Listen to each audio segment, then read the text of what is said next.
Hello বন্ধুরা, welcome back to my YouTube channel. আশা করি সবাই ভালো আছো, আমিও ভালো আছি। আজকে আবারও একটা নিউ ব্লগ নিয়ে চলে এলাম বন্ধুরা। এখানে চলে এসেছি, দেখতে পাচ্ছ মুরগি ধরছি। আর একটা কথা, ব্লগটা শুরু করার আগে আরেকটা কথা বলে দিই তোমার দিকে, যারা আমার এই ব্লগটা দেখছো প্লিজ বন্ধুরা স্ক্রিপ্ট করে দেখবে না, পুরো ব্লগটা দেখো, দারুণ মজা পাবে। তো থ্যাংক ইউ। তো চলে গেলাম, দেখো বন্ধুরা, এই যে আজকে চলে এসেছি মুরগি ধরা নিয়ে। কারণ অনেক বন্ধু আমাকে কমেন্ট করে, বৌদি মুরগি ছেড়ে ধরে দেখাও তো।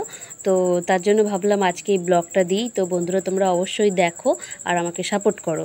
তো দেখো মুরগিগুলো প্রচণ্ড ছটপট করে, আর এত ছটপট করে যে আমি ওদের সঙ্গে পারছিলাম না।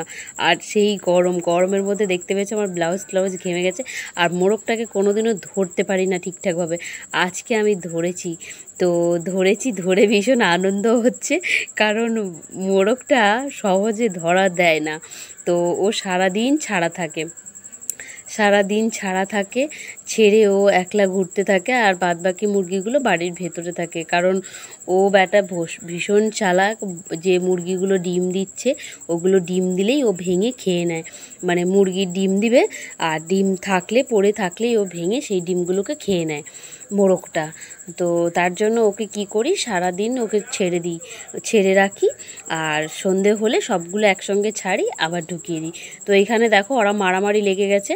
এটা বাচ্চা দিয়েছে এই মুরগিটা, আর একটা মুরগি যেটা ডিম দেয় সেইটা, তারা দুজনে মিলে মারামারি লেগেছিল। তো সে আরেকজন ভয়ে ঘরে ঢুকে গেছে, আর ওদের দিকে তিনটে বাচ্চা নিয়ে ওই মুরগিটাকে ওই ঘরটাই ঢুকিয়ে দিলাম।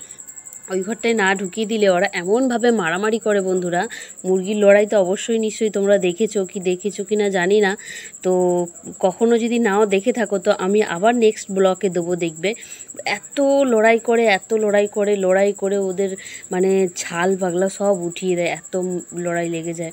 মানে মেয়ে মুরগিতে মোরগের লড়াই হয়, কিন্তু এখানে আমার যে মুরগিগুলো একজনকে দেখতে পারে না, মারামারি লেগে যায়, একজন আরেকজনের সঙ্গে রাখাই যায় না একসঙ্গে। ওই যে দুটো মুরগি দেখতে পাচ্ছ, এইরকম দুটো বাচ্চা মুরগি এক জায়গায় থাকে, আর ওই লাল মুরগিটা ও একদম সম্পূর্ণ আলাদা থাকে। তো ওইটা দিয়েছে তিনটে বাচ্চা দিয়েছে। তো আমার মেয়েকে দিচ্ছিলাম। তো আমার মেয়ে মুরগি ধরতে, পাখি ধরতে, ছাগল ধরতে, সব কিছু ধরতে খুব খুব ভালোবাসে। এই দেখো বন্ধুরা, ধরতে যাচ্ছিলাম কিন্তু ধরতে পারলাম না। তো ওদের দিকে ধরা খুব সহজ না, আর এমনি কুকুরেও দিলে ওই মুরগি আমার গিয়ে গাছে উঠে যায়। একদিক থেকে ভালো যে এই দেশি মুরগি হট করে কুকুরে ধরে নিয়ে যেতে পারে না। তো প্রচণ্ড এরা চালাক, আর এরা একদম পাখির মতো উড়ে গাছে উঠে যায়। তো যেহেতু আমি ধরছি, আমাকে ওরা চেনে জানে, তো তার জন্য ওরা ছুটাছুটি করছে। ওরাও বুঝতে পেরে গেছে যে আমাদের সঙ্গে কিছু একটা করছে।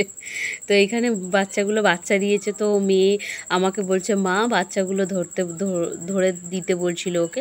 আর ও প্রচণ্ড ভালোবাসে মুরগি বলো, ছাগল বলো, গরু বলো, পাখি বলো, কুকুর বলো, খুব ভালোবাসে। এত ভালোবাসে যে ও ধরলেই মানে খুব আনন্দ পায় ওইগুলো। ওই যে দেখো লাফাচ্ছে, ও প্রচণ্ড আনন্দ পায় আমার মেয়ে। আর এইখানটায় গর্তর মধ্যে সব সার মাটি জমানো আছে। সার মাটি বলতে আনার চোকলা টোকলা দিয়ে রেখেছিলাম। তো ওইটা একটু খুঁটিয়ে দেবো, ওর মধ্যে কেঁচো পোকা টোকা আছে, ওইগুলো এই মুরগিরা বেশি খেতে ভালোবাসে, বাচ্চা মুরগিগুলো, বাচ্চা বলো ধাড়ি বলো, সব মুরগিগুলো। আর বাচ্চাগুলো তো ছোট ছোট খুব, তো তার জন্য ওরা এগুলো খেলে, আর ওইগুলোই ওদের খাবার, বিশেষ করে বলতে গেলে এইগুলো খেলে ওরা তাড়াতাড়ি বড় হতে পারবে। আর এই যে দেখো এখানে একটু ঘাস হয়েছিল, ঘাসও খায়, এই দুব্বা ঘাস প্রচুর খায়, মানে ডগগুলো পাতাগুলো টুকে দুব্বা ঘাস খায়। এই দেখো আমার মেয়েকে দেখেছো, এত দুষ্টু। আমি যে ওই নোংরাগুলো খাঁচি দিয়ে ওঠাচ্ছিলাম, ও দেখে ও ওঠাবে। মানে আমার মেয়ে এমন যে আমি যদি ঝাড় দিই দেখেছে, ও ঝাড় দেবে, ঝাঁটাটা রেখে দিলাম, ও ঝাঁটাটা বার করে নিয়েছে, আবার ঝাড় দেবে। আবার যদি দেখি আমি কোনো কিছু করছি, রান্না করছি, তো আমার মেয়ে সেটাও করে, বাটি নিয়ে চামচ নিয়ে নান্না, মানে এত কিউটভাবে করে বন্ধুরা। তো ভীষণ আদর করি তখন আবার ধরে। তো দেখো এখানটা খুঁটে দিতে মুরগিগুলো কেমন খাচ্ছে, প্রচণ্ড কেঁচো বেরিয়েছে। আর এই দেশি মুরগি যত কেঁচো খাবে তাড়াতাড়ি বড় হবে। তা এটাই হলো এদের খাবার, বিশেষ করে সত্যি। আর এরা এই খাবারগুলো খেতে খুব ভালোবাসে, ভাত মুড়ির থেকে। কিন্তু আমাদের মুরগি বন্ধুরা বেশিরভাগ ভাতই খায়, তার জন্য আমাদের মুরগি যখন মেরে খাওয়া হয় ভেতরে প্রচণ্ড চর্বি থাকে, চর্বি মানে তেল তেল হয়ে থাকে, বেশি তেল লাগে না, তো দারুণ খেতে লাগে। চর্বিওয়ালা মুরগি হলে তো খেতে দারুণ টেস্টি লাগে, খেতে খুবই ভালো লাগে। তো দেখো ওইগুলো পুরো খুঁড়ে দিচ্ছে, আর এইখানটায় জমিয়েছিলাম বন্ধুরা সব সবজি খোলা, ফ্যান, তারপর মাঠ থেকে গোবর সার নিয়ে এসে ফেলা হয়েছিল সেইগুলো। যে দেখো ওর মাটা একটু ভয় পাচ্ছে, মাটা ভাবছে যে আমাকে লাঠি দিয়ে মারবে টারবে নাকি, কিন্তু বাচ্চাগুলো চিনে গেছে, জেনে গেছে তো। আর আমার মেয়ে চায় বাচ্চাগুলো ধরে ওর হাতে দাও, তো ওর মা যায় রেগে, রেগে গেলেই ঠোকরাতে চলে আসে। তো এই যে দেখো মুরগিগুলো এবার আমি সব তুলে দেবো বন্ধুরা, কারণ বিকেল অনেক হয়ে গেছে। তো এবার সব মুরগিগুলো তুলে দেবো, কারণ না তুলে দিলে আমাদের পাশে প্রচণ্ড বিড়ালে ধরে নেয়, কাপুচ করে ধরে নেবে। তো দেখো বন্ধুরা এখানে এই যে ছোট ছোট বাচ্চাগুলো, আরও অনেক ছোট ছিল তখন তোমার দিকে ব্লগ দিয়েছিলাম, কিন্তু এখন একটু বড় হয়ে গেছে।